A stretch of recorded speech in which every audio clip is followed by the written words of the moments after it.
네, 안녕하세요. 청담연료학원 대표 임주입니다. 자, 오늘은 여러분에게 저희가 진행하고 있는 그 학습 관리 프로그램에 대해서 안내드리는 영상 시작하도록 하겠습니다. 학습 관리의 첫 번째는 학생의 실력을 이제 끌어올리는 부분이잖아요. 네, 이 실력을 끌어올릴 때 저희는 이제 집중적으로 교육을 시킵니다. 저희가 이제 관리하는 과외 같은 경우는 좀 독특해요. 저희는 이제 1대1이 아니라 소그룹, 1대2 또는 1대3 이런 식으로 이제 진행하고 있고요. 학생들을 이제 한 선생님한테 붙여서 교육시키고 끝나는 내용이 아니라 저희가 이제 관리를 합니다. 관리형 과외라고 제가 이제 이름을 이제 붙였어요. 학생이 이제 기본적으로 공부해야 될 부분 또는 주기적으로 옆에서 체크해야 되는 부분이 있어요. 제가 18년 동안 이 분야에 대해서 연구를 하다 보니까 학생들이 빠르게 실력이 향상되는 부분에 대해서 제가 알게 됐어요. 집으로 선생님을 오게끔 하게 될 경우 선생님이 을이 됩니다. 그리고 학생이 갑이 돼서 그 선생님은 학생과 학부모 눈치 보면서 수업하게 돼요. 이거 굉장히 안 좋은 방법이라고 생각하고요. 스터디홀을 끊어 주시거나 아니면은 카페 이런 데 괜찮아요. 그런 곳에서 공부하는 것이 차라리 그 선생님이 갑이 되고 학생이 을이 될 수 있도록 만들어주는 그런 교육 환경이 제일 좋은 것 같아요. 그리고 누군가가 그 선생님과 학생을 관리를 해야 됩니다. 왜냐하면 관리하지 못하게 된다면 이게 또 삼천포로 빠질 수가 있어요. 그러니까 학습이 제대로 진행되고 있는지에 대한 모니터링 이런 부분들이 전혀 안 되기 때문에 실제 시간은 시간대로 흐르고 비용은 비용대로 나가고 이런 이상한 결과로 흐르더라고요.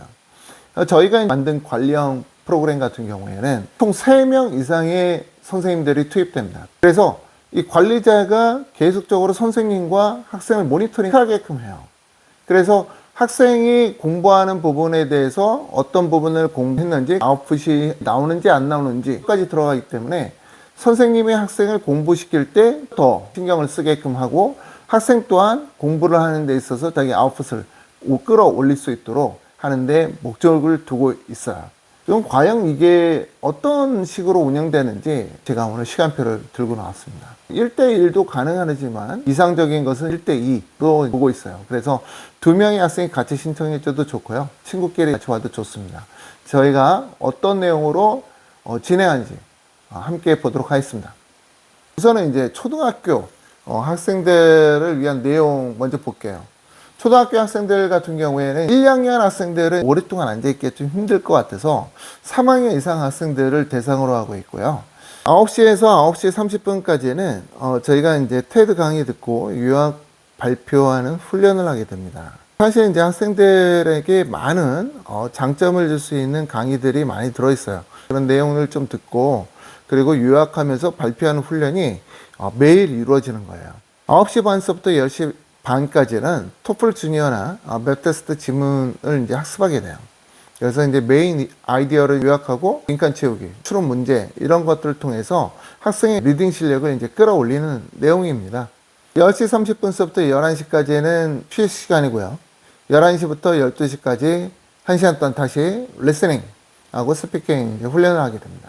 내용을 요약한 다음에 이제 자유롭게 토론하는 방법을 선생님한테 배우는 거예요. 그리고 12시부터 13시까지 점심 먹고요.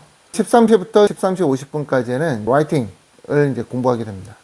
이제 학생들은 이제 저학년이다 보니까 자기 이야기 중심으로 쓰기 훈련을 많이 시켜요. 그리고 이 내용에 대해서 이제 에세이 발표라든가 또는 피드백을 저희가 요시적절하게 이제 해드리고 있어요. 13시 50분부터 14시까지는 이제 10분 동안 휴식들 하는 거고요. 그리고 14시부터 14시 30분까지 팀 프로젝트로 하게 됩니다. 영어 발표를 이제 준비하는 거예요. 이렇게 학생들을 발표 아니면 듣기 쪽으로 많이 훈련시키는 게 저학년의 특징입니다. 14시 30분서부터 15시까지는 단어 시험 또는 이제 문법 시험을 보기도 합니다. 단어하고 문법은 계속 공부시키는 내용 중에 하나고요. 단어는 이제 하루에 30개에서 50개 가량을 암기하라. 저희가 매일 주고 있고, 문법 같은 경우에는 저희가 이제 그래머 유즈 문법책을 토대로 해서 학생과 함께 가르쳐 주는 내용이 이제 이 시간 안에도 포함이 되어 있습니다. 15시에서 15시 30분까지는 학생들이 이제 숙제하고 자습하는 건데, 다음날 발표해야 될 수 있는 테드 강의를 알려주는 거예요, 사실. 이렇게 공부하고 집에 학생들이 이제 집에서 할 수 있는 것은 그렇게 많지는 않을 거예요. 이제 단어 암기, 문법 그런 부분들을 이제 하게 되는데 학생들은 주 5일 이상 저희가 이제 훈련을 시켜요.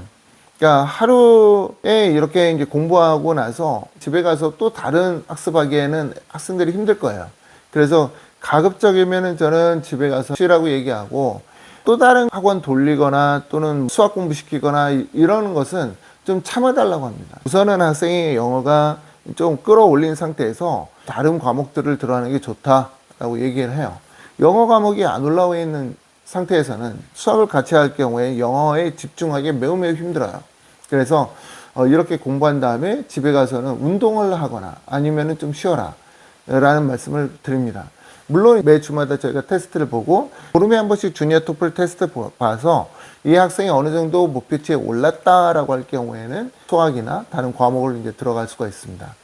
이런 부분에 대해서 제가 공유하는 것은 멀리 사시는 분들 같은 경우에 저희에게 이제 와서 공부하고 싶다 하더라도 할 수 없는 경우가 많아요. 그래서 제가 이런 노하우를 그분들에게 알려드리는 거예요. 그리고 인근에 있는 주니어 토플 또는 토플 학원에 가서 이런 식으로 스케줄을 짜서 학습을 해달라라고 요청을 하시게 되면은 그분이 잘 하실 수 있을 거라 저는 봅니다. 우리나라에서 잘 가르치시는 분들 많으세요. 잘 가르친다 해서 끝나는 게 아니라 잘 관리한다라는 것까지 이어졌어요, 저희는. 그래서 사실 가르치는 것보다도 관리하는 게 더 중요하다라는 것을 제가 18년 동안 이해를 하면서 이제 알게 된 거고, 저희는 그 관리하는 노하우를 갖고 있기 때문에 이렇게 시간표를 공개하더라도 사실 큰 문제가 없을 거다 이렇게 봅니다. 더 세밀한 관리 방법에 대해서는 제가 공개하기는 좀 그렇고요. 나중에 이제 방문 오신다 그러면은 저희가 또 추가적으로 안내 드리도록 하겠습니다. 자, 오늘은 이렇게 초등학교 학생들 어떻게 하면은 집중적으로 공부시켜서 영어 실력을 끌어올릴 수가, 이런 내용에 대한 영상이었습니다. 혹시나 더 궁금하신 부분이 있다 그러면 위 전화번호로 연락 주셔서 저랑 유료 상담하시면 됩니다. 감사합니다.